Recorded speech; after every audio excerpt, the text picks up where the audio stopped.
our Citizen Involvement Committee meeting. I'd like to make sure, welcoming the guests, make sure that you've signed in the back so that we have a record of who is in attendance here.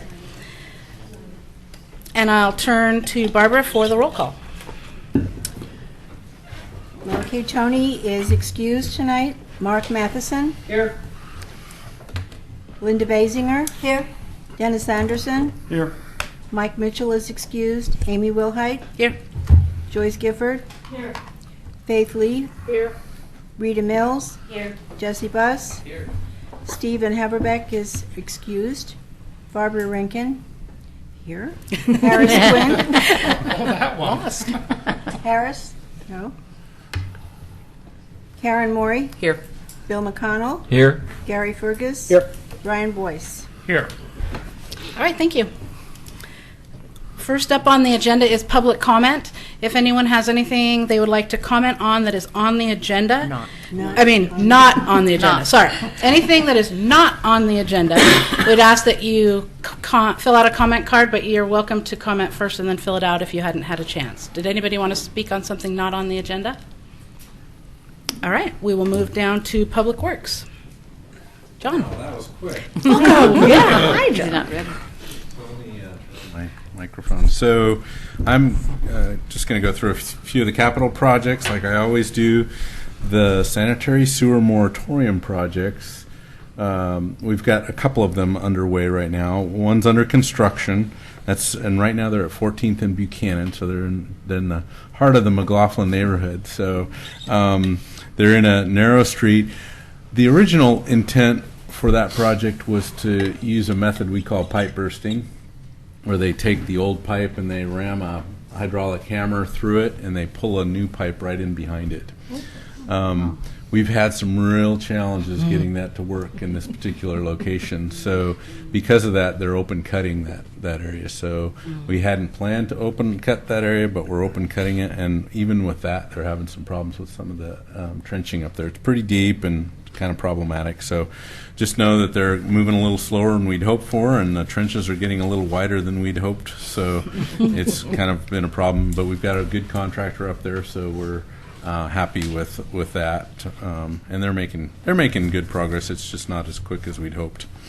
The Lynn Avenue project, our project manager Jonathan Archibald, he's been working with Wallace Engineering to put together a scope of work for the design services for the next project, which will be in Lynn Avenue, and we just want to make sure that scope is large enough so that we're considering some of the improvements that were suggested in the Lynn Avenue corridor plan. So if you remember that plan, there was some suggestion for some walls, some widening, and so we just want to make sure wherever we move that sewer line to, if we have to move it, that it's not going to be in a place where we might have a retaining wall or some kind of structure that we would not want to have to deal with later. So that scope's going to include a fair amount of surveying and a lot more design effort, probably some geotechnical work. So it's a pretty big project. So getting the scope right is an important step. We've also had what we're calling a kickoff meeting with Brown and Caldwell to do help us put together a flow monitoring program that will essentially take what flow monitoring we did to develop the sanitary sewer master plan, and we'll expand upon that. So it'll continue to look for places where we've got a lot of what we call infiltration and inflow. So on wet nights like tonight, you typically, even though we've got a storm system and a sanitary system, pipes leak and catch basins are connected where they shouldn't be connected. So trying to find those locations through flow monitoring to figure out where certain areas have more infiltration and inflow than others is a pretty important piece. So we'll be working with them to put together a plan so we can start collecting more data in this wet weather season.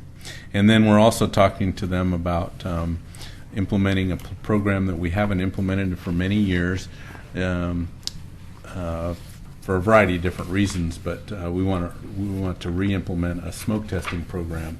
And smoke testing is an interesting in that it creates a lot of neighborhood havoc because you're essentially injecting smoke into the sewer lines and looking for places where that smoke might come up and out of the ground, so you might find your leaks that way. And normally, the right way to do that is to provide good neighborhood signage and have a good neighborhood outreach program, so that people know that the street isn't burning. But sometimes you have problems like plumbing inside a home is not quite vented properly, so that smoke will come into the home, and depending on who's in the home and how susceptible they are to smoke, they might have a real problem with that kind of problem. So trying to reach out to the neighborhood before, this is early stages where we may not even do it this winter. We may focus on the spring and summertime for that work, but just wanted you to know that we're thinking about beyond the moratorium areas, which are more about taking pipes and making them bigger so they can handle more capacity. The flip side of that is finding pipes that are leaking and need to be fixed, and trying to spend our money wisely in how we approach those areas and which ones we take on first, which ones we prioritize first. And so these are some of the tools that we would use to kind of pursue some of that wet weather concern, because we've got a lot of leaky pipes in town. So just know that those are coming. The street projects are pretty much wrapped up. We're doing what we call some punch list items, so it's last minute items for the contractor to take care of. I noticed them out on Malala doing some manhole adjustments today, so they're finishing up that work. And the other thing I wanted to mention is a program that our Transportation Advisory Committee has taken on. It's called Drive Safe Oregon City, and it's about neighborhood speeding. It's also about distracted driving. So we've been working with actually one of our police officers who's also got a hobby in graphic arts, and he's working on some graphics with us. It's taken us a little bit longer because he's doing it on a volunteer basis. He's come up with a nice logo that you can find on our website now, and also some facts that we're building a website around with regard to education about drivers speeding. And a lot of this, I think, came from the neighborhoods and some of the comments that we've been hearing at the Transportation Advisory Committee. But the idea would be to keep the messages pretty simple. Please slow down, or don't drive distracted, with some graphics that might send that message. Other cities have done similar things, so we're not necessarily recreating the wheel with this program, but we do want a message that would be supported by the neighborhoods and supported by the community. These programs are mostly driven by volunteers anyway, so sending out letters or handing out graphics. Our idea is to use a sticker that you would actually place on your garbage can or your recycle bin or your yard debris bins. That would we've been working with B&B Leasing, and the idea is to have something that's sized appropriately, so it would be large enough to see from a driver's eye, but still fit on the garbage can, and just at least once a week it would be out on the curb and could share the message that you need to slow down in Oregon City. So that's kind of a small program that our Transportation Advisory Committee's taken on, and I think it's got some potential to be successful. Let's see. Wednesday night at the City Commission meeting, we intend to talk to the Commission about the history of Waterboard Park and the history of the Operations Center. That is a issue that the Public Works Department is interested in seeing moving forward with a new or a renewed Public Works Operations Center at our current location. So there has been, the McLaughlin neighborhood's raised some concerns about Waterboard Park and whether or not the city's presence on that site is inappropriate, given the fact that at one point in time the thought was it might have been part of Waterboard Park. So we want to clear that up as best we can. I invite you folks to show up for that because I think it's an important issue for the city. So wanted to share that. Wet weather reminder. It's fall and it's wet, and when those two things happen at the same time, which is pretty much every year, we see a lot of catch basin flooding. So our crews were out pretty heavy on Friday and spent a lot of time at the kind of the wrong time right about trick-or-treater time and after. They were out most of the night, I think, cleaning some of our troubled catch basins. So as a property owner, it's always helpful if you've got a rake and you've got the ability to use it, to get out there in those catch basins and keep them clean and free-flowing. We hate to see property damage, but often, especially in some of the more steeper neighborhoods, McLaughlin's a good example of that. We got these small little catch basins. They tend to hang up a lot of debris on them, and when that happens, they either fill up that catch basin and flood onto the next, or flood onto private property and really create havoc. So it's pretty simple. If you don't feel comfortable getting out there, that's okay too. Give us a call and we'll come out and take care of your catch basin. And yeah, with that, I've used my 5 minutes. Was there anything else you wanted to say, though? No, I'm good. Okay. Any questions for John? Jesse? Oh, sorry. Jesse? Thanks, John. I had a question about the combined sewer stormwater stuff you're talking about.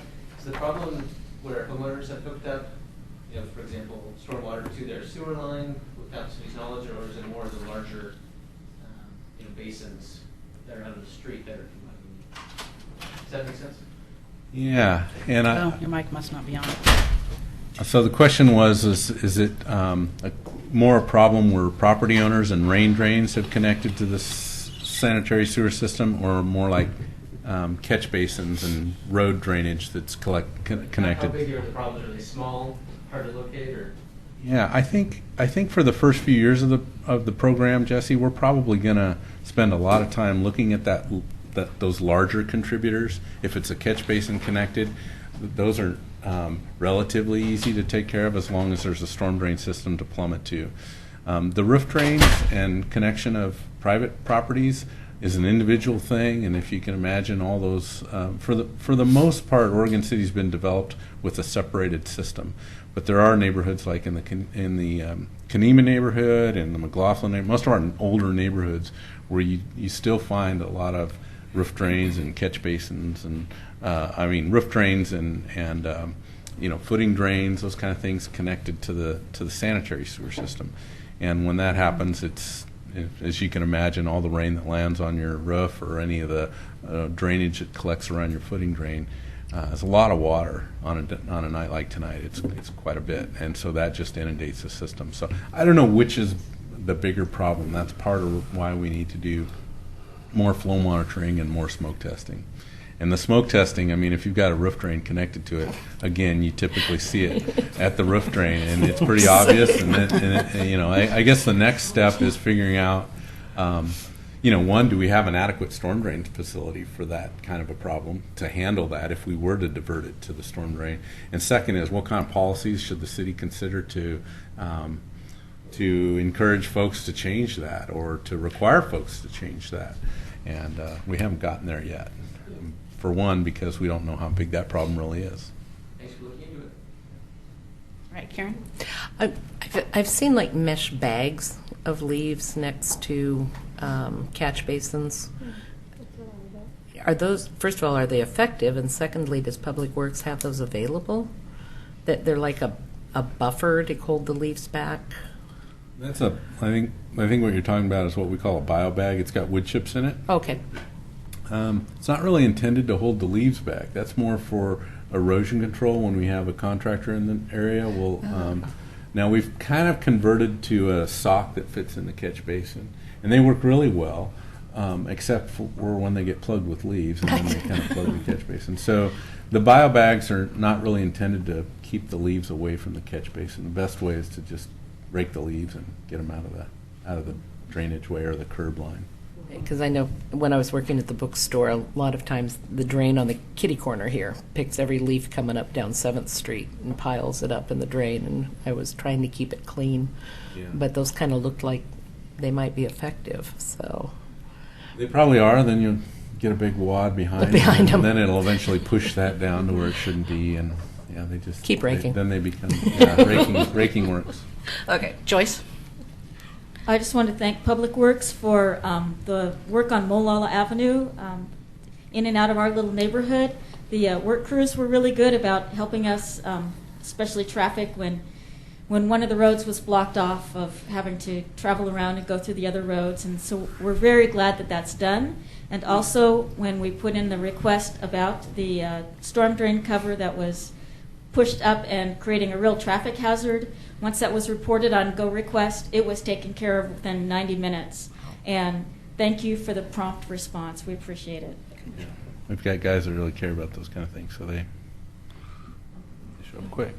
All right. So, Any other thank you. questions for John? I have something. Oh, Dennis? I also want to extend a thank you. I don't know if it was Public Works or PG&A, but I don't know.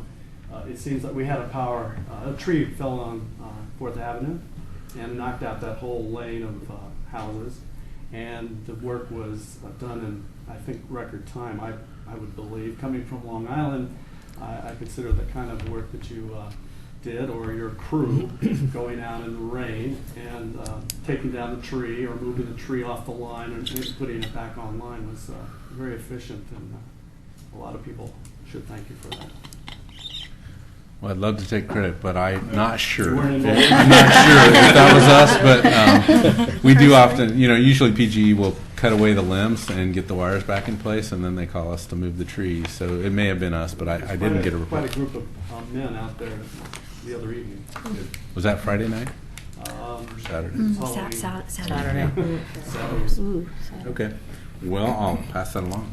Thank you. Thanks, Dennis. All right. Anybody else? All right. Thank you, John. Okay, now it looks like Katie. You're up. Well, hi, thank you. CIC members and staff, I appreciate you inviting me to participate this evening. I wanted to take this opportunity to introduce myself. For those of you that don't know me, my name is Katie Durfee, and I'm the Executive Assistant to the City Manager and the Staff Liaison for the Neighborhood Association. So I can field any questions that you might have regarding the neighborhood budget, postcards, and mailers, and I was invited this evening to speak on those topics. The current budget this year, so you had $26,000, which will take you through June of 2016, and presently you are at $18,213. Do you have any questions specifically related to the budget at this point in time? In the past, it's been said it can be used for communications. Is there any kind of guidelines other than postcards or newsletters of what it can be used for? I mean, we've used it for signs. Have you seen anything that says what else you could use it for? I'm not aware of any specific guidelines, but that is certainly something that I could look into and come back to the meeting or provide that information through Laura at the next meeting. Okay, because it might be good, sometimes there's money that a neighborhood might have and just might not realize what else they could have used it for. So if there's any questions, if you want to email them to me, and then I'll forward them along, and then we'll give you a report with the answers to all those questions.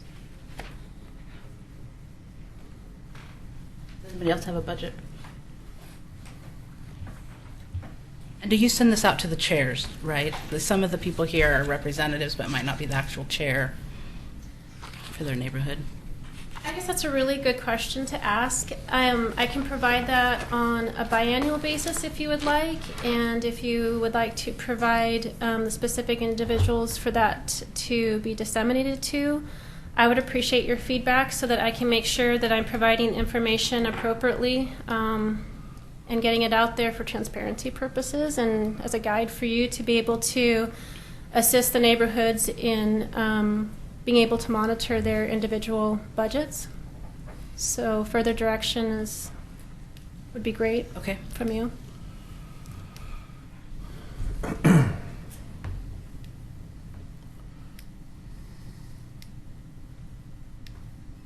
Like there's no other budget questions at the moment. Okay. So moving forward, I left a packet in the back, and it lists a timeline for preparation of the Neighborhood Association postcards and the mailers, the mailing process. And in speaking with Laura, I feel that it would be best to move the start of that process back to a month. So a month before your neighborhood meetings, I will be sending a reminder that I need the postcards the postcard template sent to me. And I have provided for you in those packets a standard template for you to use in a quarter size or a half size.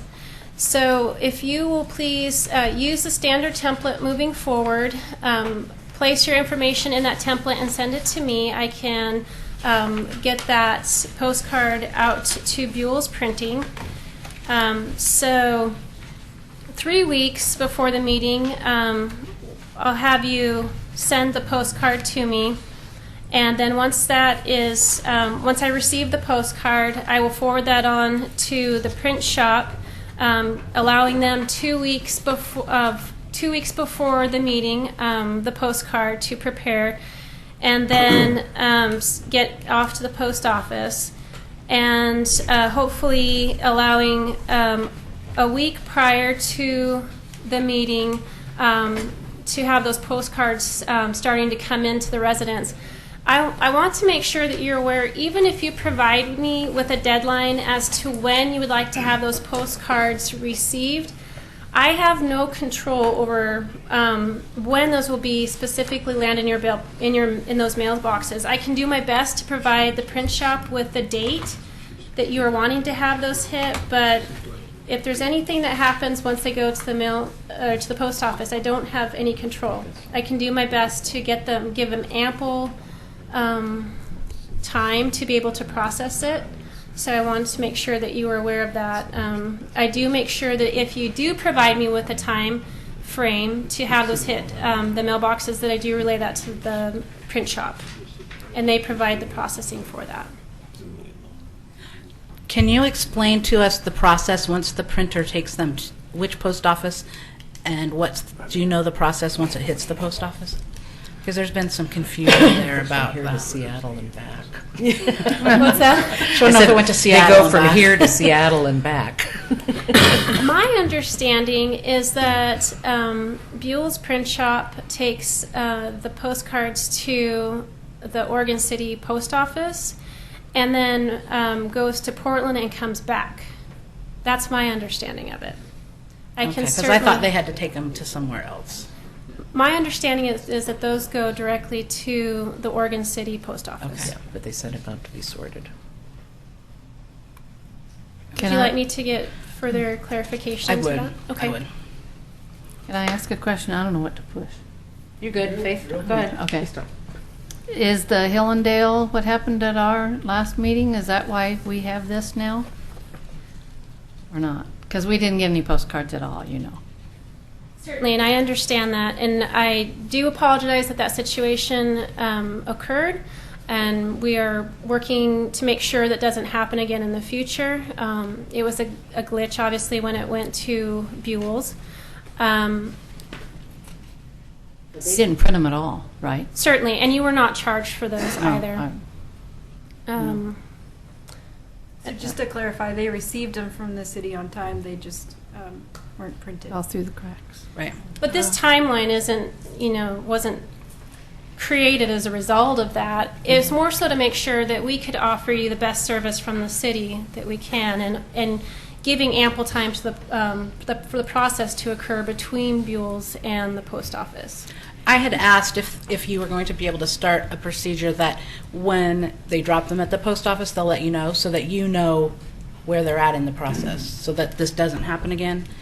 So if at 2 weeks you haven't gotten word that Buell's dropped them off, you could call and say, what happened? Where are they? And then they could say, oops, and quickly print them and get them off or something. And for bulk mailing at the post office, can you tell them that it's time sensitive? Because we've gotten them before the day after our meeting.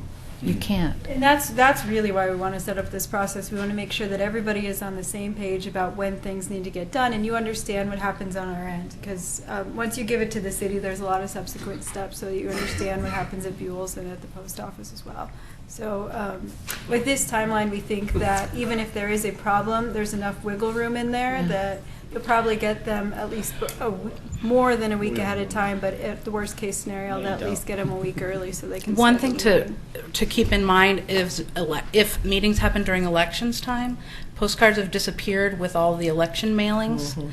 So that is something that this timeline might have to be adjusted for the post office when that heavy traffic hits, when there are elections and all of the mailings that are coming out, because What do you mean by disappeared? That people don't see them in their mailbox? Or they've they don't never, get mailed? no. Beals drops them off and they just never get to Before the the meeting. residents. And then we have also had them come days after, and because of they have so much mail. So something to consider. Holidays, election times, we might have to try to keep that in mind. So I can certainly do that. And then to answer your question, Sharon, I have requested with Buell's that he notify me that we are in receipt of the postcard, and I will further ask that he send me an email when he goes to the post office so that we have that process accounted for as well. I appreciate that. Yeah. Okay. Yeah. Yeah, I just want, this may impact some of our bylaws on notification. Because I know that our bylaws, we have a certain standard that we have to get notifications in a certain time. This is going to change our particular bylaws for It us. shouldn't have 7 days as the norm. Still, it's all the, well, in here, it says that we need to get our side of the coin done before that, right? So we have to indicate that to our bylaw. I'm just No, checking it's that not a bylaw. for us. For us, it may. Okay. Yeah, you'll need to It may, look at it then. yeah. Last thing as well, so the day before the meeting, I am sending out one last meeting reminder via email using the distributions that I presently have on hand. So if you'll please remind at the neighborhood meetings, if you'll please remind residents that if they are interested to contact me, and I can certainly add them to your email distribution lists. I receive those multiple times a week, but I just want to make sure that you are reminding them at your meetings that that option is available. And I have provided a stack of my business cards in the back. That's great. I appreciate those reminders. Yeah, I like that. Is there anything else, any other questions I can answer, or are there any other items that you would like for me to follow up on? Oh, pardon me, yes. Laura brought to my attention the templates. In the packet that I have at the back, it does provide you with a standard template, a quarter size and a half size. If you will please use those templates moving forward. Are they online? We will make those available. I can put them on the CIC website, and then I'll email them to the group as well. That would be wonderful. They should go to the chairs and secretaries of the neighborhood associations too, Typed up, and they could shrink it down. so that they know that that's. It's hard to print that far. I feel that that is a solution to make both sides of the coin easier. And what program is that in? It's in Word. Okay. Presently, if you would like me to look at a different format, like Publisher, Word's easiest. I can certainly do so. So if I send it to you in Publisher, then you're having to change it into Word, or you just. No, I use Publisher. I actually Okay. end up sending as a PDF to the print shop so that no changes can occur. So, Yeah. I think Word's easier for most of us who don't want to pay for print shop. Oh, I just wonder because Publisher or Right. whatever, yeah. I like I use Publisher. Open Office, so. Rita. Years ago, there used to be a daily newsletter that came out in Oregon City, done Oh, by Josie's. a lady named Josephine Barnett. Yep. And I would like to see us somehow combine the neighborhood associations and put out, an 8.5 by 14 newsletter of what's going on in Oregon City. What are the neighborhood associations? What is CIC? I just think that we aren't getting the participation that we could if we could just wake people up to the fact that more than that little orange card is Okay. what's going on. That's a great recommendation when we're working on our goals, when we're on a public notification, that if we want to ask the neighborhood associations to pool in for a flyer that could be mailed citywide or something. Once a And year. we're working on the public involvement plan next, so it's great timing. I got to say to Rita, though, I don't think we'll find anybody who got the gossip as good as Josie did. Well, didn't you talk about a West Lynn, an email blast that they do? They have a I think it's a very well done email blast that goes out, and it's kind of 3 or 4 things that are happening in the city, or reminders, key meeting dates. I think that's something we could certainly discuss, make a goal, or at least forward as a recommendation for consideration. It's got to have time. Yeah. Anybody have any other questions for Katie before we move on? All right, thank you. Thank you for having me. And remember, she's there. Remind your chairs, too, that Give you a call tomorrow. she can't do anything if we don't talk to her. Okay, good. All right, Laura, land use, is that going to be you? Sure. Well, I don't know. Commissioner Shaw might want to do it. He's chomping at the bit over there. Laura Turway, planner with the city. So I wanted to give you a quick update about 7 questions. It's actually 8, but 7 questions about land use in Oregon City. We can get it to work. So first is about the urban growth boundary. And as you can see on the nice map, our urban growth boundary is the area in which the city could grow to as a maximum. It is regulated by Metro, our regional government. They review the urban growth boundary every 5 years. And the intent of the urban growth boundary is to keep things like development and city services within the boundary, and conversely protect farm and forest land outside the boundary. And so you could see the boundary on the map. You'll see some places, let's see if we can get this arrow to work, like here, here, and here, where there's a gap between the urban growth boundary and where the city limits actually are.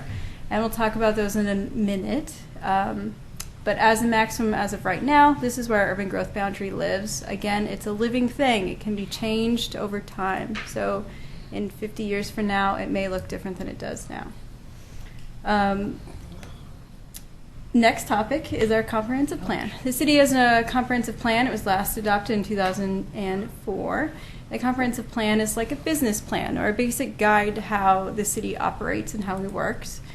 It's required by state law, but we like it because it tells us goals and policies for the city, how we should address development and annexations and things like that.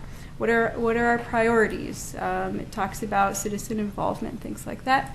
And it also addresses our statewide planning goals and guidelines. The comprehensive plan is on our city website. Here's a screenshot of the map. In the comprehensive plan, there's a map. It's like a zoning map, but a little bit more general. When it comes to residential, there are 3 designations: low-density residential, medium residential, and high-density residential. Under each of those comprehensive plan designations, there's multiple actual zoning designations.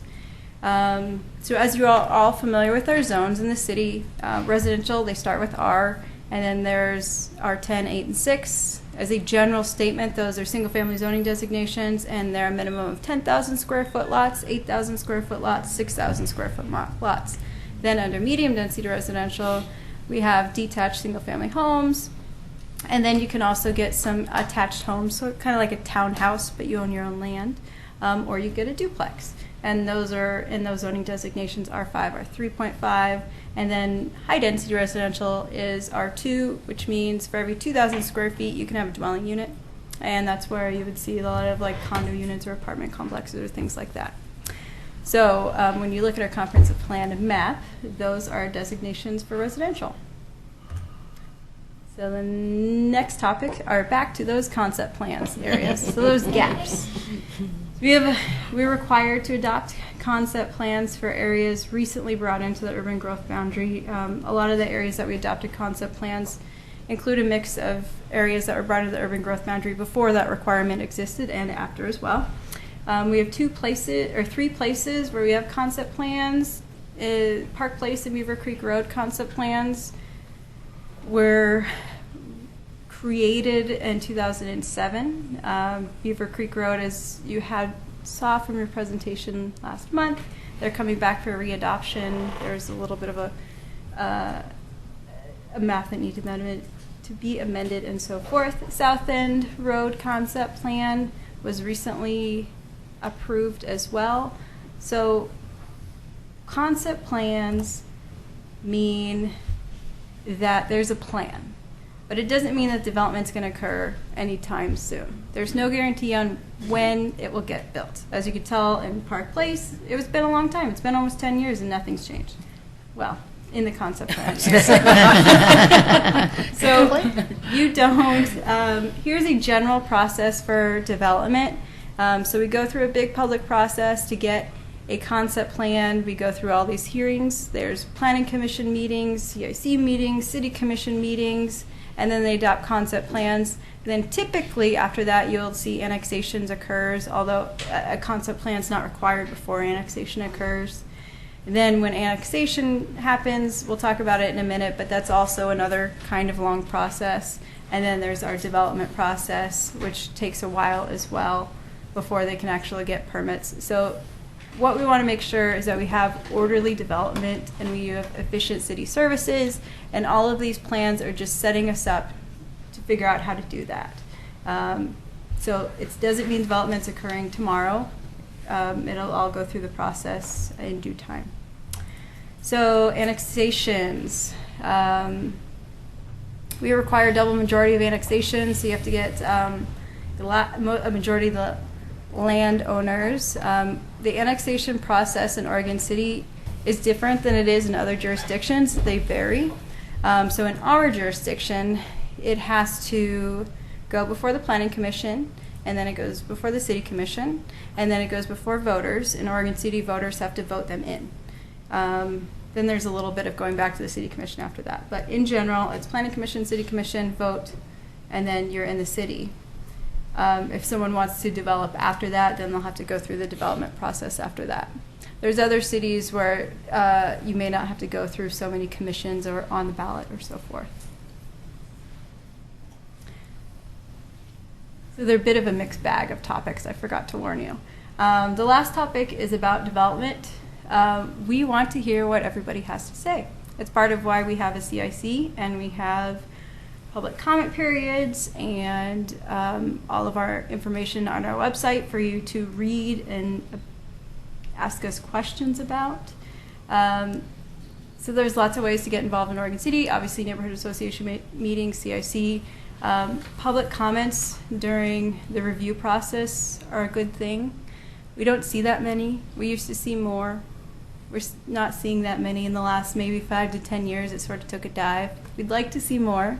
If you have questions or want to know how to submit public comments or what to write, there's no bad comment. Just turn it in. When you submit comments during a public comment period, we put them in our report and we address them. Ideally, your comments would address approval criteria. So you would say, hey, it doesn't meet this thing because the lot's not big enough or whatever it is. So we want to be a public partner in a process in development. And so we would welcome any comments that you have. Since we post everything on our website, we've been emailing links to where people could find documents, and we've been getting slightly more public comments, but we would like to raise the bar. And then when you go to any meetings, whether it's Planning Commission, City Commission, you can always testify in verbally as well. You don't have to submit your comments in writing, so you can really decide which way you're more comfortable with, whether in writing or in person. And they're both equally as effective. That's it. Those were my 7 questions. Any questions on the 7 questions? Jesse? Thanks, Laura. I had a question about your concept plan slide. Yeah. This one? No, the one with the map. Oh. Yes. Thank you. It looks like there are a few spots that don't have concept plans that are outside of the urban growth boundary, but within, I'm sorry, outside of city limits, but within urban growth boundary, like that one, for example. So what's the criteria for triggering the requirement for a concept plan? If it was brought into the urban growth boundary after a certain date in which those weren't. Okay, so that one was later in time, for example. Earlier. Earlier in time. So it predated those requirements. Mm-hmm. So that, it looks like a funny shape. It's the mobile home park on Maple Lane Road. Country Village. Mm-hmm. Yeah. Country Village. Glad I moved out of there. Thank you. Joyce? Back to your slide on annexation. the very last one, more than half the registered voters in the city, do we even get half of the registered voters to vote in an election? Ooh, Or is it, I mean, or is it just It's half more of than half of the the voters. voters that vote in a particular Yeah. election? Yeah. I'm looking at that thinking annexation is impossible. Yeah. I stand corrected, you're correct. It's half Okay. of the You just take registered out the word. voters who voted. Who Yes. participate in the election. Thank you. It's just a simple Good majority, catch. not a 2/3 majority. Thank you. Correct. Mark? Concept slide, please. Yeah, that one. The Park Place, are we creating an island there between the Park Place area? The purple, the red, and that section in there? Oh, you're Actually, talking is it about donut the, right here? Above that. Up here? A little, right there. Right there. No, there's a donut. Is that an island? So we don't control the urban growth boundary. But we do have, so further later down the road, we have a map that Metro Regional Government has worked on to look at areas and determine if they should be considered for the urban growth boundary in the future. And that is one of the locations, that whole swath inside here. Oops, sorry. So potentially, this is a living thing and it could change. Yeah, because as far as I remember it, you can't create an island within a city. We try not to.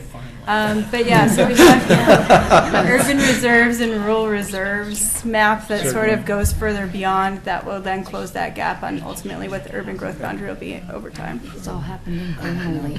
So it's messy. Yeah. It may not actually touch. It may just be the zoom out of the map. They might There's get a away water- with, they might get away with it Sounds with like we the don't touch corridor, the corridor 213. going away through it. It might be a little workaround. ODOT right of way through Yeah. there. Plus, there's a lot of environmentally sensitive lands around there, so even if they do come in, you probably wouldn't see a lot of development in certain areas. So what Laura was referring to was Metro would come back every 5 years when we would do the UGB decision. And so then we would start over every 5 years looking at soil type, and you'd have to look at all the lands around the metro region.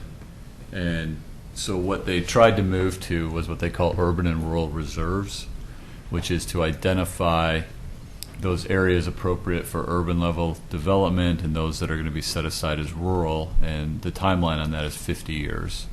And then there were some areas that didn't receive either an urban or a rural designation. So what that did, though, was it said, okay, we've identified these lands that are going to be urban reserves, and then we've identified these lands that are going to be rural reserves. So when that next 5-year look comes up, you don't have to spend time and money looking at the rural reserves. We're trying to look at, okay, where is the highest and best location for urban development over the next 50 years, and then focus in on those areas. And the way the law has been changed is that now a jurisdiction would need to do a concept plan and then go and ask for the urban growth boundary to be expanded to include the area that the jurisdiction has already done a concept plan for. Before, we would bring a property into the urban growth boundary, then do the concept planning. So it does take initiative on the local jurisdiction in cooperation with typically the county, who would have jurisdiction to do that upfront investment on a concept plan, get it adopted, then go to Metro, request the urban growth boundary during one of the cycles, and begin that process. So there have been some minor tweaks over the last 5 or 6 years in how that process occurs. Interesting. And Any we other could questions? certainly bring back the urban and rural reserve map at one of your later meetings if folks are interested or in that. So would it be likely that Donut Hole is undesignated at this point? I believe that is designated right now. I think it's urban reserve. Because I don't think there's a lot of active agriculture going on in there. Is this on the website? Yes. And we have an incredible mapping program on our website. So orcity.org is our city web page. And if you click on maps, there's a variety of maps that you can access there. They can give you a little printout on your property. but there is an interactive mapping system called OC Maps, and with that you can get aerial photos for more than the past 10 years, and you can find urban reserves. You can find the city limits, the urban growth boundary, and whatever it is that you would like to find. Cool. Very helpful. Okay, any other questions on this agenda item? Okay. All right, let me switch. I'd like to thank Laura for doing this. Yeah, I this think is it's great really been information. helpful. Thank you very much. Yeah. All right, our next item is establishing a grievance committee, and there will not be any public comment on this tonight unless there's a hearing that is opened, but there is not a hearing opened right now. So we have a hat that a box that has been made that Laura will pass. Are you gonna pass around? We're gonna write our own names on a slip of paper. I'm gonna hold it. Okay. Okay, you tell us what you're gonna do. Write your own name. The CIC has received a grievance, and we have to process that grievance. So the first step to do that is to establish a grievance committee. The grievance committee is going to meet immediately after we adjourn here. We'll meet in this room. We'll be recorded. It's open to the public, all of the meetings. So I have a box, and in the box are slips of paper, and 10 of them are white, and 5 of them are green. If you get a white piece of paper, then you do not have to sit on the grievance committee. If you get a green piece of paper, you're welcome to the grievance committee. And it's always, no, but it's going to be, we have a hearing and we have a process set out. I set a memo that identifies what the steps are for a grievance. The first step tonight is to open the grievance committee, nominate a chair, and then according to Chapter 2.30 of the Oregon City Municipal Code, which you guys have all memorized, the first step is to recommend that there be mediation. And so I have created a letter, and all of the members on the grievance committee can review the letter and sign it, and then I will mail the letter tomorrow. Then the grievance committee sort of waits and doesn't meet. And if the mediation is not successful for any reason, then someone tells us in writing, and then we continue to process the grievance. When we process the grievance, we want to do everything in a very transparent and open way. We'll meet here, and we'll have recorded meetings that are open to the public, and everyone will have an order to how they speak. The applicant or the person who filed the grievance can talk for 15 minutes, and then the person or the group that is filed against can talk for 15 minutes, and then anyone who's here that wants to talk can talk for 3 minutes at a piece. We'll go through public hearings. We'll have a written record, and so it'll act similar to how you kind of see land use matters, maybe. We'll have a record. People could testify in public, or they can submit items into the written record, and we'll carry that record, and then the grievance committee will make a recommendation. The recommendation will be to you, and then this will come before you. And you could sort of in your way think of yourselves like how the Planning Commission and the City Commission interact. Planning Commission, we have these hearings, and people submit new information. They make a recommendation. It goes to City Commission. City Commission hearings for certain things are on the record, which means nobody could identify any new information. So we allow a public comment before the CIC. After the recommendation goes to the CIC, there will be more time for public testimony, but we cannot accept new information. So it will go before you, and then you will take all that information in and make a recommendation. Decision, sorry. There's an attorney step in there you forgot. There is an attorney step that I didn't mention, and that is at the recommendation of the grievance committee and the decision of the CIC, there needs to be written findings. So we need to know why we're making these decisions that we're making. So we'll list out the points of grievance, and then someone on these committees will write findings as to why those decisions are being made. So there's clear Everything that we're hearing is in the public record, open for everyone to see, and there's clear rationale as to why we're making these decisions. And the grievance committee meetings will be held before, the same night as our CIC meetings before the meeting. So that way, since it's already on our calendars, you don't have to try to come up with another night to meet. That was a problem that we've had in the past. And what I meant to say is that they're meeting today, but we don't know when the next meeting will occur or if Right. there will be a next meeting. Right. So this may be the only one if mediation works, and if not, then this won't be. Rita? This is going to be my last meeting. I've gotten involved with some other things, and so I've asked the neighborhood didn't want to be on the association committee. that, choose somebody else. We'll be doing that later this week. Okay. So- Maybe we'll have you pick for the next person in line. Well, she would be on tonight's. Oh, but it is tonight, right, it's just tonight. Yeah, we'll cross that bridge if we have transitioning members during the grievance committee if we need to. We can just pick again, I suppose. So this is the box, they're in here, I'm gonna hold them and walk around and you pick your own slip. Wait, Joyce. Oh, sorry. The question is, how many of us are going to be allowed to choose a name? I think, aren't there only 11 of us here that are going to be allowed to choose? Is the neighborhood in question? Not Are even they 11. Can No. be allowed? Can you, They can't. so nobody who is associated with the grievance 12. can There's serve 12 of on the us. grievance committee. So I have a list, 10. so whoever is here will pick, and if you're not here, 10. I get 11. Chair Wilhite can pick for you. There's 13 people here tonight. Oh, that's true. Yeah, she can draw for those who are absent. All right.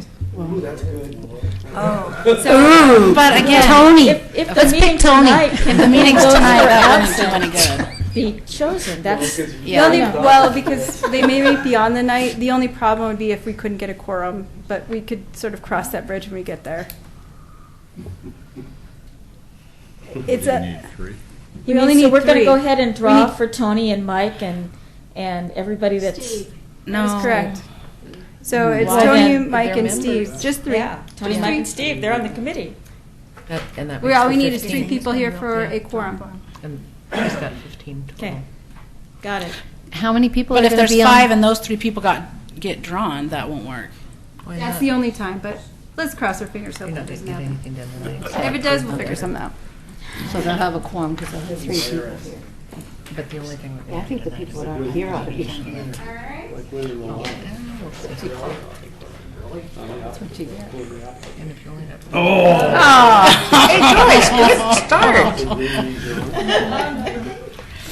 That's okay. Do you want to pick for Steve? Show your No. No, Chair Wilhite can pick for all But, of them. and you're ex officio, so you don't count. You don't. Yes, Well, I thought Amy was on No, Sunday you're ex anyway. officio. You're I automatically can't on. be both, but I don't have a vote unless I'm.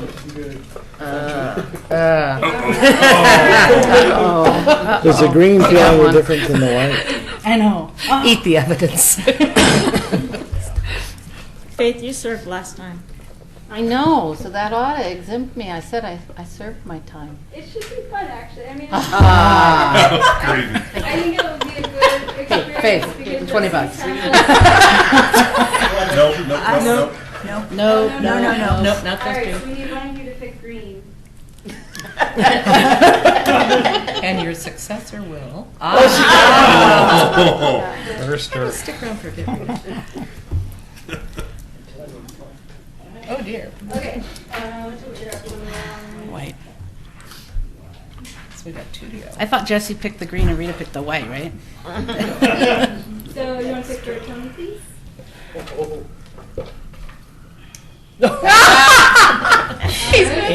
Who was that for? You can't. That was for Tony? yeah, Tony's on. He has to do, Steve. We should have 2 more. 2 more. What'd you take out? I took what? What? And is that Steve? Is that for Mike? Okay. So Tony and Steve are And on then it. the last one is. Okay. All right. So. Did you get it? Hey, we just need a quorum, so the 3 people that are here and myself as ex officio will sign. Joyce. So we have Joyce, Karen, Steve, Tony, and Rita. Brian, which color did you No, he got white. Oh, okay. The white one. Didn't you hear the huge sigh over there? All right. Just the green shirt behind him, I couldn't see what was going So on. after, I would have worn a different Okay. shirt had I known. so don't leave after our meeting. We will pause the audio recording, give it a few minutes to clear the room, and then we'll start with our grievance committee. And are there any questions about the grievance process before? No, and thank you we for move on? explaining it so well. Because last time we were kind of floundering because we didn't know what we were doing. And if we need to change our code to clarify things or fix any things in our process, we can do that later too. Is this just a one-time thing? Or what's happening with Rita who's not going to be You're going to here? stay after tonight, and the committee will meet, and they will send a recommendation on mediation. So there's a draft letter we can look at, decide if that's what wants to be sent. Okay. And so Our code tells us what needs to be in the draft letter, so it's pretty straightforward on what needs to happen for the next step. So you resigned from the CIC a minute ago, is that right? That's right. I'm sure this week. So would the CIC want to have Rita's predecessor take that, or do you want to pick again? Let her swap with Jesse. Can I move that she swaps with Jesse? It says chosen at random. I don't want to pick again. She was randomly next to him. well, what we'll do is we'll have Rita, if you're all right, staying for tonight. Yes. And then if we need to have another one, we'll pick another member. Draw again. Okay. That works. Okay. Yeah, that's it. Or we'll have her, we'll decide when we get there. All right. So that is all that I had for the grievances. Thank you. Okay. Consent agenda. Does anybody have anything they didn't on the minutes? All right. All in favor of approving the minutes as written? Aye. Raise your hand. Aye. Aye. Okay, looks like we're Nays, unanimous. no nays? All right. Roundtable. We'll start with you, Joyce. You lone island over there. Oh, okay. Well, Hillendale Neighborhood Association had their meeting in October. Very poorly attended because no advertising went out. But we had great speakers. We had the entire fire station from up on the hill come, talking about fire safety awareness and changing our smoke alarms. And we also had an awesome presentation from Clackamas Community College and an even greater presentation from the school district, Oregon City School District, and the buildings that their transportation facility that they're building up on the Beaver Creek campus. So if any of your neighborhoods want the information of how to contact Wes Rogers at the school district or anybody up at the community college to come and speak to your neighborhoods, they would love to come and get that message out. Yeah. Right. It really Brian. affects the whole city. Yeah, we just had a meeting a few days ago, and we were surprised by a contingent from the Clackamas Fire District. I had a real good talk with them on CERT and emergency planning, separate from the meeting, just before it. And we also had a presentation on the Cove project that has been ongoing for many years, and looks like it may actually get started this coming year, or this year, and into the following year. It'll be at least that long of a project. It's a big one. And we had two other speakers not show up, which was surprising. Oh. And we were contacted the day before the meeting by a speaker that couldn't make it, so I have to make sure I send them a reminder, because that's 3 months away. Okay. Right. Barbara? Park Place Neighborhood had its general meeting October 19th at the Alliance Charter School. Very well attended. The guest speakers were the fire reps, Oregon City Police, and Laura. And she explained about the proposed apartment complex that is to be a 3-story, 18-unit development on Holcomb Boulevard. Basically, the neighbors didn't have a warning previously because it was brought up in August, but it was a steering committee meeting, and it wasn't on the agenda. So it was poor timing all the way around. And in order to see that that doesn't happen again, we've come up with collecting email addresses of the people that come and requesting. A lot of people don't give you their email address. They just sign, they register when they come in.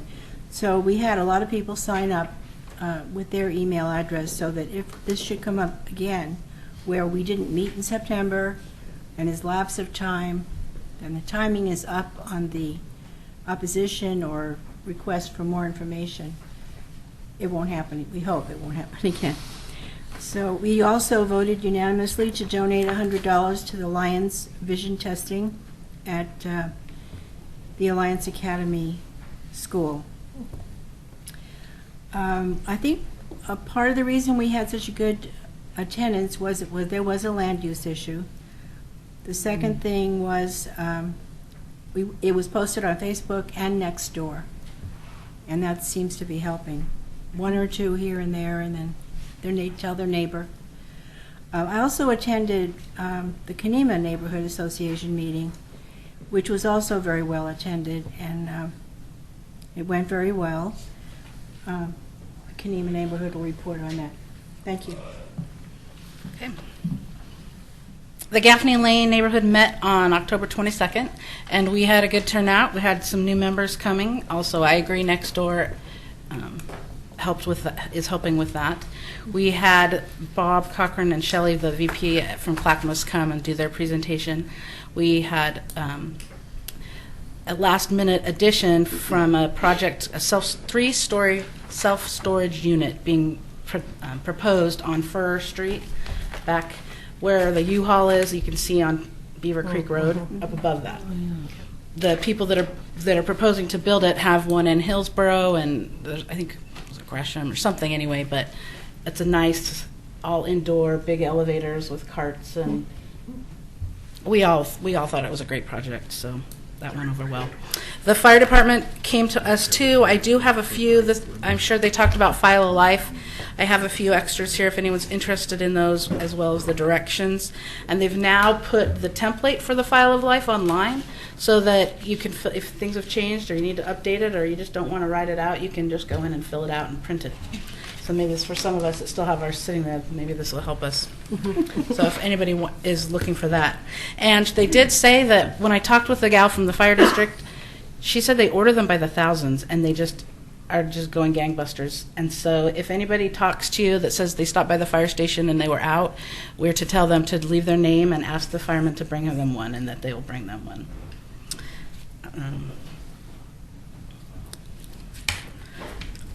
Obviously, traffic was a big issue. We always talk about the light at Caulfield and Glen Oak. We've gone to the TAC meetings. We're going to be going back. We did, because of the efforts of Martin and other people have been working on, they've added a right turn green light from Glen Oak onto 213, which is very helpful getting traffic out from the high school. However, now if you're coming from Caulfield onto 213, you sometimes have to sit through 2 or 3 lights before you can turn left. So that we're going to come to the TAC. They've that light, and also the light at Gaffney and Fred Meyer that's on Malala Avenue. They are proposing, and we've asked Martin and to see if it's possible to change the timing so that the people coming from one street go and then the people across go, instead of having you both go at the same time, because it causes a lot of turns issue there. So that's what's happening in Gaffney Lane. I did attend the Caulfield Neighborhood Association meeting. It was well attended, as they had the developers come and talk about the project that's going in at Maple Lane and Beaver Creek and 213, that area right there. So there was a lot of questions about that. So they have a nice drawing of things, and I won a fountain pen set, so that was from the Rivers Casino. If anybody wants that, I'd be glad to share that. It's worth visiting. Yeah. So that's what's happening in those neighborhoods. Okay, Rivercrest next meeting is Thursday, November 19th. We hadn't had any huge demands to appear on the agenda, but we did ask the White Oak Project to come, spending more time walking around the neighborhood. There's quite a few oaks left in that neighborhood, I think because it was a kind of a 40s development and people respected trees when they built their houses. So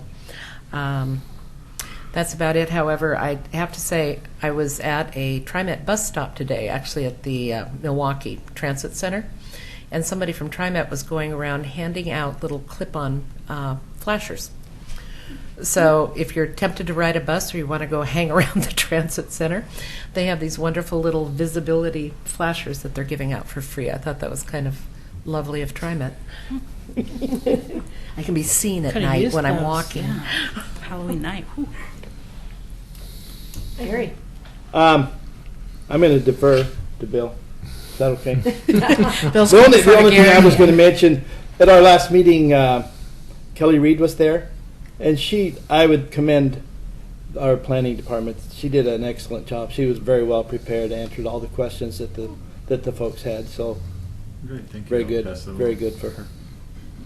Yes, our last meeting was on October the 15th, and Kelly Reed was the featured speaker, and we got a chance to talk to everybody about land use issues and review some of the plans that are before the city, even though they didn't directly affect our neighborhood. So I thought that was good. Everybody got a chance to see what's going on. We also had the fire department there, kind of doing their little dog and pony show, if you will. Our next meeting isn't until January, but the exciting news is our Parks Committee has been working for a long time on different things that we might do to improve things at Chapin Park, and one of the things we've been working diligently on is replacing the old tired flagpole there. And we just got news today, Joyce Clark, our Parks Chair, is in the audience, that the flagpole has arrived. We've been working with the VFW, and we hope to be able to get it installed and have some sort of a little ceremony along with the VFW on Veterans Day. Oh, that would be very nice. To install that. So that's it. All right, Faith. Well, Joyce already did our report, but the steering committee's meeting tomorrow night at Mazatlan for dinner, and then we have our steering Come at committee 6:30 and join us. Yes. So that's all I have since she gave our report.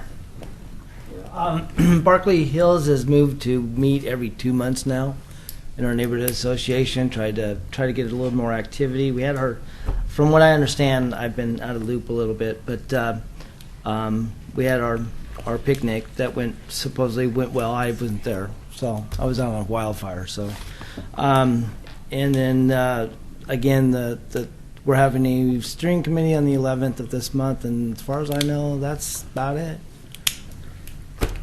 Dennis? Kanima, yes. We have dysfunction and we have unreasonableness.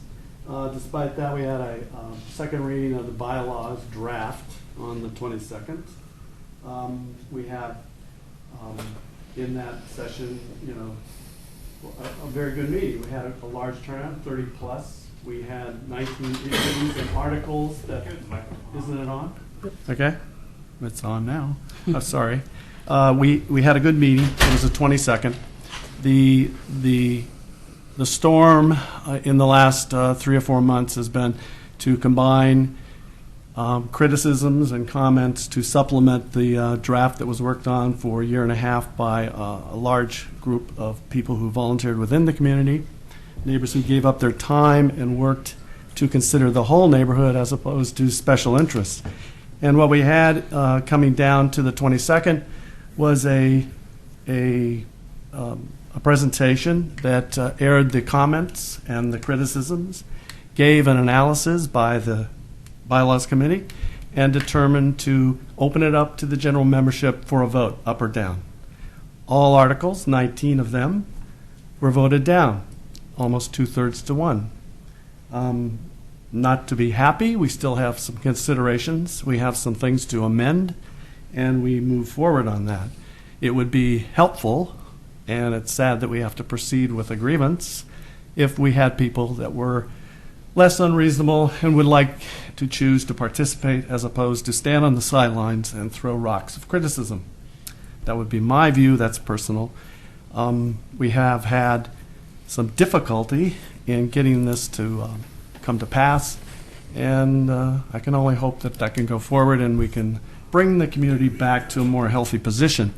Now, what's interesting on the backside of this is we have an election on the 19th. So we're ripe for a lot of story and a lot of soap opera. But I'll turn to mine. On November 19th? Yes, it is. November 19th. Yep. At the church? Yes. So we did have a nomination committee. We took asking people to come from the floor to come through there. We had 4 people who wanted to join the nomination committee. Only 2 showed up to do that. We're also having a steering committee this week, so we'll get our agenda tight for our November meeting. Okay. Pass to Jesse. Well, Rita, we will miss you. Well, that's good. Thank you. We will miss you. Thank you for serving. Jesse? Is this on now? It sounds like it to me. Okay. So the last McLaughlin meeting was actually before the last CIC meeting, so you've had an update. Our last meeting was on October 1st. Our next meeting is this Thursday at the 7th Street Fire Station. This is a general meeting. Everyone's welcome to attend. I don't have the agenda before me right now, but I'll talk about some things that have been ongoing with the neighborhood first. So recently, the steering committee approved some use of the neighborhood funds to buy some plastic signs that people can put in their yards or carry around or whatever they want to do, saying things like "slow down," it's our neighborhood, as part of a traffic calming effort. So that's new. Also, 3 months ago at the CIC meeting, the August 3rd meeting, actually, Steve Van Haverbeek, which it looked like from watching the video from last time, of which I wasn't here, that he's actually a CIC member now. So it's too bad he's not here, but you'll recall he came and gave some comment that he had seen a few trees cut down in Waterboard Park. I was interested by that, and I run through there on a regular basis. So I went exploring kind of where he described the trees to be, and found that it was more than just a couple trees. It was 100, 150-yard swath that had been cut down. Wow. So since I was wearing my running clothes, I kind of scaled the cliff, just taking pictures and things like that, and found a sweatshirt that had the name of an arborist company on it, actually, right in the middle of the wreckage. I filed my own police report later that day and talked to Jonathan Waverly in the Parks Department and found out that he had also filed already a police report. And there is an ongoing investigation about exactly what happened. But most of the trees that were cut down or topped, it was clearly, they're all congregated around, they come out as a V from one property that's at the top of the bluff. So I'll let the investigation continue, but I wanted everyone here to be aware of what was going on there. It's a really difficult area to replant because it's mostly boulders that have fallen down throughout the years. So it's natural seeding. It's not like there's a lot of native soil. You can go in and just plant new saplings. So there's a lot of damage, and we'll keep you updated on that. I'll thank John Lewis, although he's not here, for talking about this Wednesday. The City Commission is addressing another Waterboard Park issue. The Neighborhood Association in McLaughlin has been working with the city on that issue, and it's the neighborhood's view that the proposed expansion area for the Public Works facility is actually within designated parkland, which would require a vote of the citizens to expand. So if you're interested in parks, I would encourage you to come this Wednesday at 7. And I think I'll call it good there. Thank you, Jesse.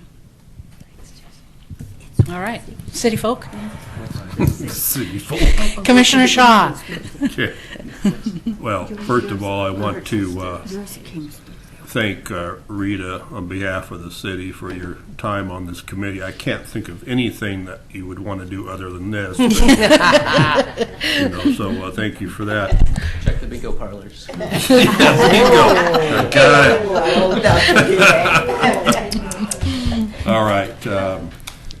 This, in a couple days, November 4th, is kind of a sad day for Oregon City, but it's also a day to kind of celebrate the life of Robert Lipke. It's been 2 years, and I don't know if many of you were here for the city commission meeting here a week and 2 weeks ago, but we unveiled the sign that we're going to be putting on Highway 26 for Robert Lipke, and it's big as this table, Sign, you know, yeah. and it's going to be on Highway 26 towards the coast.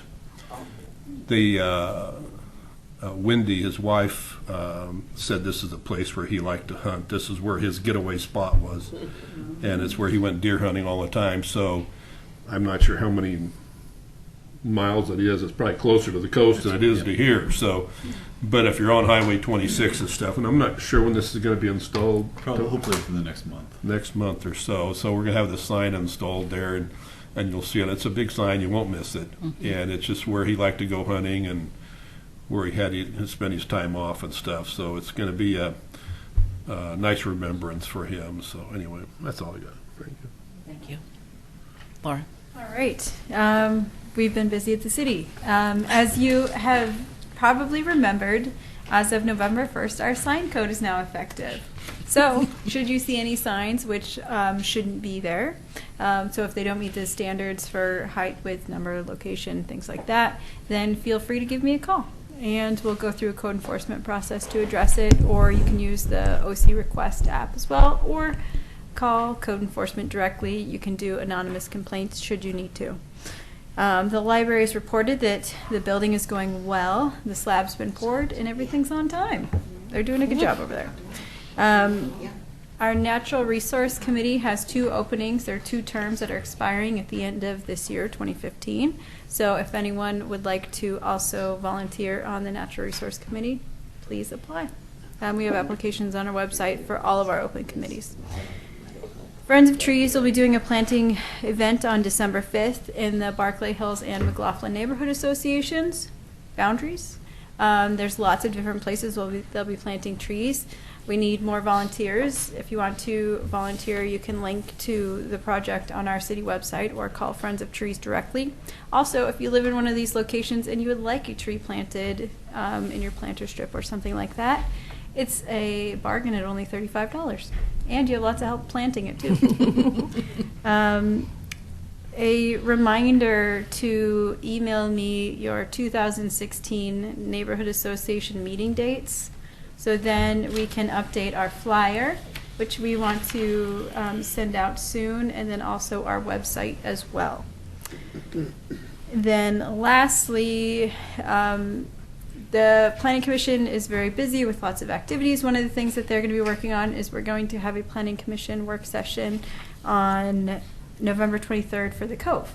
So they came before you, and now you can go before the Planning Commission if you like as well. That's it. And then Tony can give you an update for the Willamette Falls Legacy Project. Sure. First off, tomorrow night, the City Commission is holding a work session at 5:30 to discuss the process for hiring the new city manager to replace Mr. Frazier. So they'll be discussing essentially the process that we'll be using, reviewing the job description, updating making any updates to that job description or what they'd like to see out of the position through that work session, and then we'll begin that process for recruitment of that position. On Wednesday night, this may be of some interest to folks, the Commission will be having a discussion about recreational and medical marijuana in Oregon City.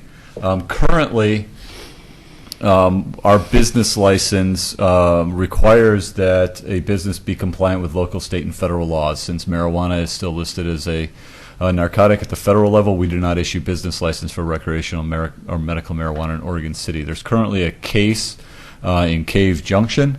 They use the same compliance with federal law as a reason for denial. That is going to be probably decided here, hopefully in the next couple of months, as to whether that's valid or not.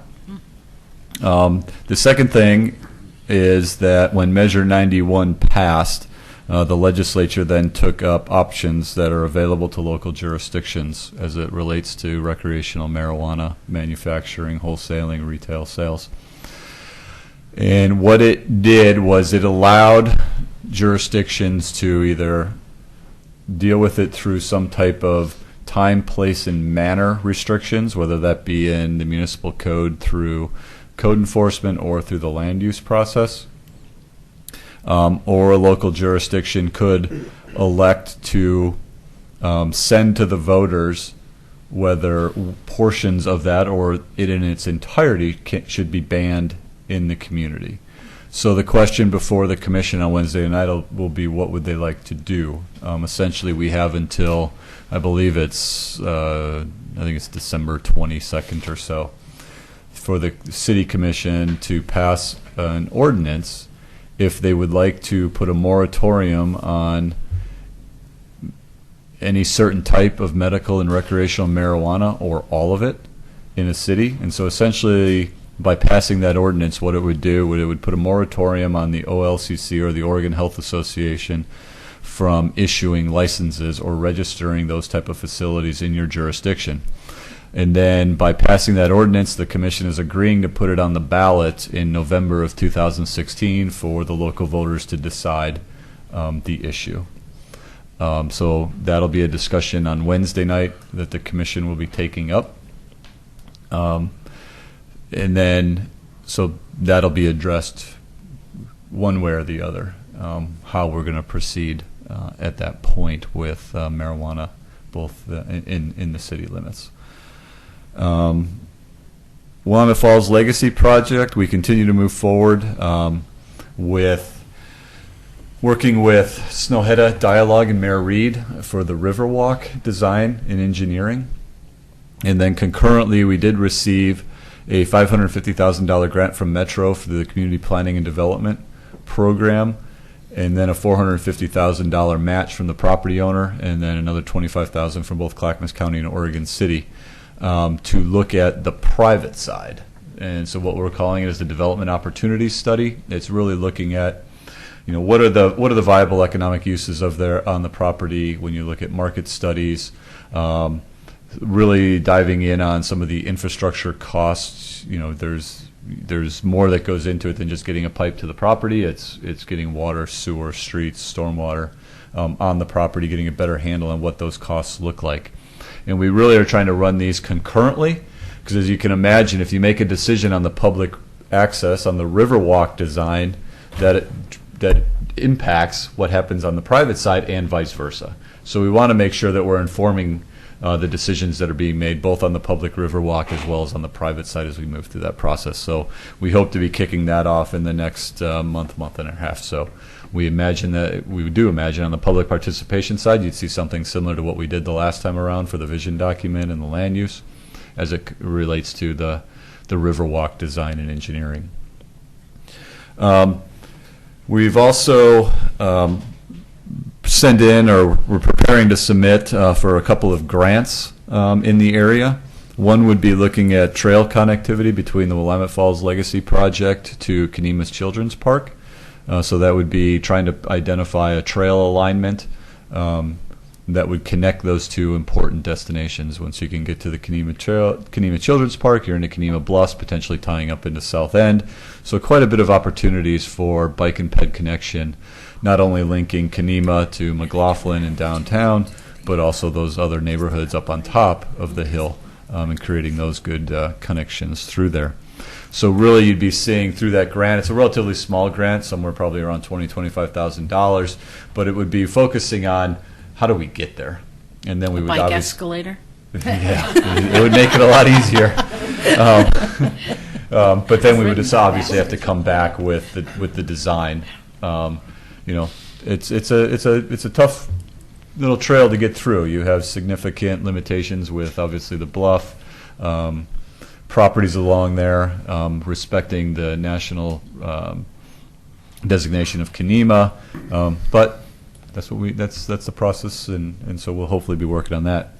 We're also partnering with Metro and Clackamas County at looking at an EPA community-wide assessment grant, focusing on the 99E corridor. So you essentially from Milwaukee down to Oregon City along 99E, trying to identify brownfield sites, so old gas stations that have tanks or asbestos on buildings. Applying for the grant. The maximum, I believe, is about $600,000 with a multi-jurisdictional grant that we'd be applying for. In Oregon City, we've identified Blue Heron as one of the sites that we'd be focusing on. The grant would allow jurisdictions in cooperation with private property owners, or if it's public property, public agencies, looking at a phase 1 environmental assessment, a phase 2 environmental assessment, or a remediation plan. So that we do see those as potential benefits for Oregon City. So those are all the updates that I have. I'd be happy to answer any questions if anybody does have them about those or any other things. For Laura. For Laura? Sorry, T. Laura, the A-frame sign, the permitting, does that start in January or does that start now? Right now. Okay. Already So did. come on down to the planning department and we can give you an A-frame sign permit. So if you have a sign within the right-of-way, there are certain times in which it can be in the right-of-way. You need a permit if you want to be in the right-of-way during all of those times. There's a small amount of time where it can be in the right-of-way without a permit. So if that makes sense, if you want to pay $50, you can get 14 months of right-of-way use during a certain time period. If you don't want to pay the $50, you can just put your right-of-way sign out during a smaller amount of time. There's still regulations that we have to meet, like ADA compliance, so we got to have enough space to walk on the sidewalk and stuff like that. So we will be regulating them. For all of the A-frame signs on the public property, so on sidewalks, we'll be giving people who apply for a permit a sticker, so you'll see a sticker on it. So if it doesn't have a sticker, then it may be a problem if it is up during those times that it needs a sticker. If you put it on your own property, though, you probably don't need a permit, and you could probably do it for free. So the permitting system is for signs in the right-of-way. On your own property, you can have 2 ancillary signs without a permit. It could be the same size. It could be an A-frame now, where before it couldn't be an A-frame. So if you want to put it on your property, you don't need a permit most likely. You put it on the right-of-way, then we can help you with that. And it takes about 5 minutes to process that permit. It's quick and easy. Jesse? Thanks. I just wanted to say something about the Legacy Project. The 501c3 nonprofit that was recently formed to help advocate for the mission of Legacy Project and help raise money is going to be doing a board of directors selection process, maybe even starting later this week, going through the end of the year. There's going to be 15 spots available, and there'll be a paper application process, possibly followed by an interview process. So if anyone's interested in that, you can go to rediscoverthefalls.com and sign up to be a champion, or you can email me, and I'll just email you when the application comes out. But that's another way to get involved with that. Do you still have the pictures of sign violations? Mm-hmm. Okay. Mm-hmm. We do. And then earlier this summer, we went around and visited all of the businesses and business zoning designations in the city. And so we kind of marked down ones that had problematic signs. So we'll be visiting them.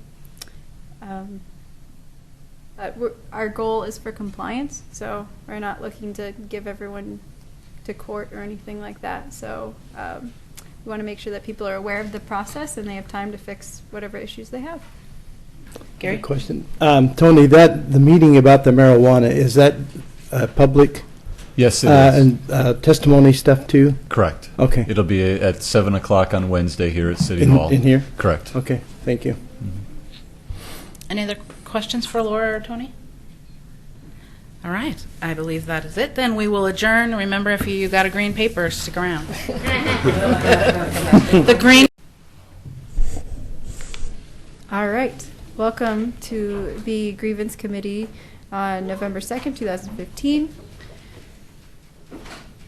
All right. So the Oregon City Citizen Involvement Committee has received a grievance to process, and just to fill everyone in on in the audience, we have randomly chosen members to staff a grievance committee earlier tonight in our CIC meeting. And here before us, we have 3 of the members, and then we also have our chair of the CIC. So our first item of business is to pick a chair for the grievance committee. The grievance committee also includes 2 people who are not here this evening. So I'd recommend that maybe we don't pick them as a chair. How do you guys want to go about picking a chair? The process is up to you on how you want to pick a chair. I nominate Karen. Do you want to pick from the box again? Well, these 2 gals right here said Joyce, so it's 2 to 1. Your process, however you want to pick. All right. Joyce is Thanks, chair? Yeah. Thank you. All right, Joyce. Well, I can let you take over from here if you like, or I could explain the memo for you as well. As you explained earlier, this committee tonight, are we open for public comment? I believe it was just for us to recommend the letter and to have that letter sent to all parties in the grievance and ask them to go to mediation. That's correct. So in Chapter 2.30.060C1 of the Oregon City Municipal Code, the first step for processing grievances is to recommend mediation. Should any party decide that mediation isn't working, then they'll give us something in writing stating that and request to continue to process the grievance. So I have a letter here stating And mediation has not been tried by this group as of this time. That's not for us to decide. No, I'm just. We don't know. I'm just asking because it was already in the code that would be their first step, not to come to us. So it tells us to recommend mediation in our code, and then it states that they'll need to tell us in writing to come back to process the grievance. So the memo I've pre-written is on the agenda, and it was on the website as well, and essentially just states what we just restated. We formed a grievance committee at random, and we recommend mediation. Should mediation not be fruitful, then they can recommend that we process the grievance. If the committee members wish to sign, I have the original copy here with a pen that you can sign. Well, we need to make some corrections to it because of grammatical errors. Ooh. All Or right. at least one. There's actually 2 in paragraph 3. Oh, dear. Karen, would you like to a little? Paragraph 3 reads, if mediation fails, we either need to drop a has or has failed. And What do you prefer? Has failed? Has failed, I would say. And then the GC and CIC is authorized, should be the GC and CIC are authorized. All right. So would you prefer I make those, if you want to wait around for 5 more Yes. minutes after this meeting, then I will make these changes and print them and have you sign that copy so that it is grammatically correct. Do you want to have, instead of, since the 2 members who aren't here can't sign, would it be better to just do 3 lines? Either just do 3 lines or list the other 2 names but remove the signature column so that you don't have just a blank? As long as you're revising it, I'd say 3 signature lines and then note the other 2 names.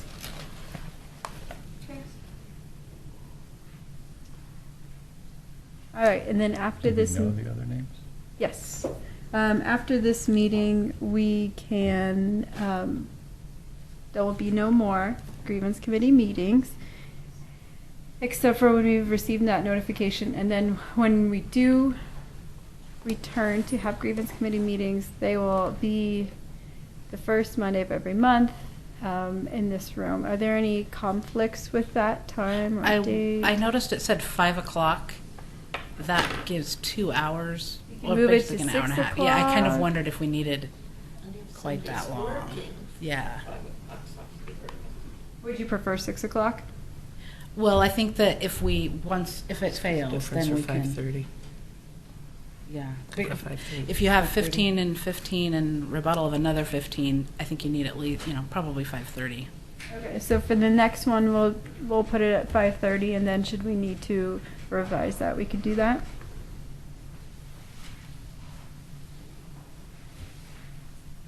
All right. That is all I have. Beyond that, the letter looks appropriate. Is everybody okay with that? I just want to be clear, so you're going to make these corrections. We're just going to have 3 lines on here? Or Amy, are you also going to be signing this? You're not part of the committee, right? Right, I can talk, but I don't vote. Right, okay, so your name would not be signed on the letter? Right. Okay, so just the 3 of us. But then the names of the other 2. But, so the letter that's sent out will be like this one, and also we will be attaching a copy of the municipal code sections as cited with the letter that is sent. Just being clear on that. Okay. I'll attach And 1 that and 2, memorandum. the memorandum that describes the process as well as the municipal code. Okay. All right. This grievance committee is now adjourned, and Laura's going to